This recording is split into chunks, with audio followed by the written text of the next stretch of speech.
पंतप्रधान नरेंद्र मोदी यांनी आज मध्य प्रदेशात धार इथं निरोगी महिला सशक्त कुटुंब आणि 8व्या राष्ट्रीय पोषण मास या 2 अभियानांचा शुभारंभ केला। निरोगी महिला सशक्त कुटुंब हे अभियान महिला आणि बालकांच्या आरोग्यासाठीचं देशातलं आजवरचं सर्वात मोठं अभियान आहे।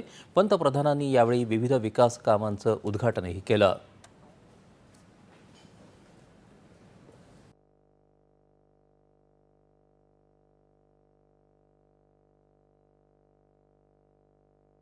आपली स्त्री शक्ती राष्ट्राच्या प्रगतीचा मुख्य आधार असल्याचं प्रतिपादन पंतप्रधान नरेंद्र मोदी यांनी या कार्यक्रमात केलं।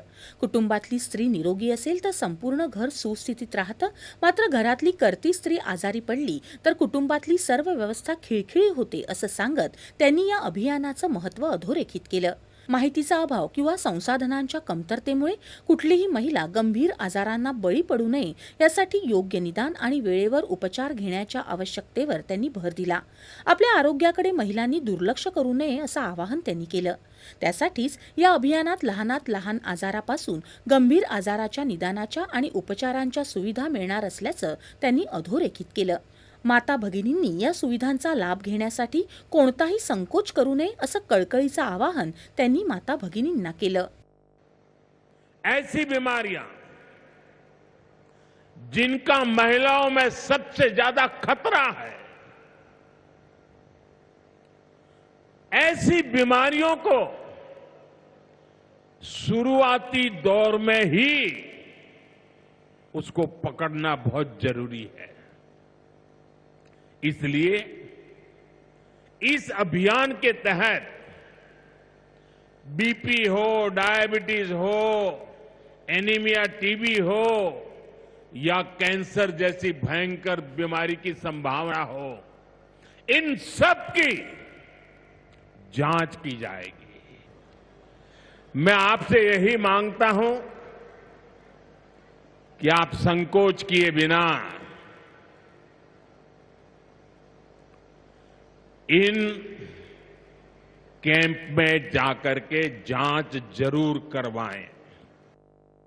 माता भगिनी कन्या यांचं आरोग्य ही सरकारची प्राधान्याची बाब असून त्यासाठी सरकार मिशन मोडवर काम करत आहे। माता मृत्यूदर आणि बालमृत्यूदर कमी करण्याचं सरकारचं उद्दिष्ट आहे। आतापर्यंत 4.5 कोटी गर्भवती मातांना मातृवंदना योजनेचा लाभ मिळाला आहे, तर 29,000 कोटी रुपयांपेक्षा जास्त निधी त्यांच्या खात्यात जमा करण्यात आला आहे अशी माहिती त्यांनी दिली। अगदी आता सुद्धा केवळ एका क्लिकद्वारे 15 लाख भगिनींच्या खात्यात निधी जमा झाला असल्याकडे त्यांनी लक्ष वेधलं। आदिवासी समुदायात मुख्यत्वानं आढळणाऱ्या सिकल सेल आजाराच्या उच्चाटनासाठी सरकार गांभीर्यानं प्रयत्न करत असल्याचं त्यांनी सांगितलं। याच कार्यक्रमात या आजार प्रतिबंधासाठीचं 1 कोटी कार्ड वितरित केल्याकडे त्यांनी लक्ष वेधलं। वर्तमानातली पिढी सशक्त झाली तर भावी पिढी सशक्त होईल असं त्यांनी सांगितलं। आदिवासी माता भगिनींनी सिकल सेल आजाराचं निदान वेळेवर करून घ्यावं अशी सूचना त्यांनी केली। इस अभियान के तहत पूरे देश में 5 करोड़ से ज्यादा लोगों की स्क्रीनिंग हो चुकी है। सिकल सेल स्क्रीनिंग से हमारे आदिवासी समाज के लाखों लोगों का जीवन सुरक्षित हुआ है।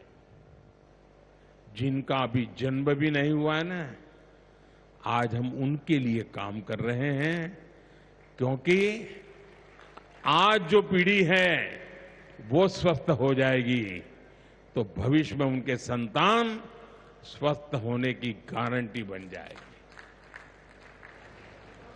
मैं हमारी आदिवासी माताओं बहनों से विशेष रूप से आग्रह करूंगा, आप सिकल सेल एनीमिया की जांच जरूर कराएं। या कार्यक्रमात उद्घाटन करण्यात आलेल्या पीएम मित्र पार्क प्रकल्पामुळे 3 लाख रोजगार निर्माण होतील असा विश्वास पंतप्रधानांनी व्यक्त केला। देशभरात अशा प्रकारचे आणखी 6 मित्र पार्क उभारणार असल्याची माहिती त्यांनी दिली। या पार्कच्या निर्मितीबद्दल त्यांनी मध्य प्रदेशच्या जनतेला शुभेच्छा दिल्या। यावेळी त्यांनी स्वदेशी वस्तू खरेदी आणि विक्रीचं महत्त्व पुन्हा एकदा समजावून सांगितलं। आपल्याला स्वदेशी वस्तूंचा अभिमान असायला हवा, त्यातूनच विकसित भारताचा पाया घातला जाईल असं ते म्हणाले। 22 सप्टेंबरपासून कमी होणार असलेल्या जीएसटी दरांचा लाभ जनतेला मोठ्या प्रमाणात होईल अशी अपेक्षा त्यांनी व्यक्त केली। यावेळी त्यांनी जनतेला गर्व से कहो ये स्वदेशी है ही घोषणा लक्षात ठेवण्याचं आवाहन करत त्यांनी आपल्या भाषणाचा समारोप केला।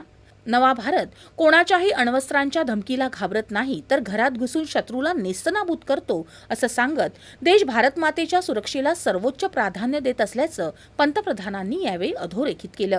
देशापेक्षा काहीही मोठं नाही, देशासाठी जगणं आणि प्रत्येक क्षण समर्पित असला पाहिजे असं ते म्हणाले। स्वातंत्र्यवीरांचं विकसित भारताचं तसंच गुलामगिरीच्या खुणा पुसून टाकण्याचं स्वप्न 140 कोटी भारतीय पूर्ण करतीलच असा विश्वास त्यांनी व्यक्त केला। नारी शक्ती, युवा शक्ती, गरीब आणि शेतकरी या विकसित भारताच्या 4 स्तंभांना बळकटी देण्याचं काम आजच्या कार्यक्रमानं केलं आहे असं ते म्हणाले।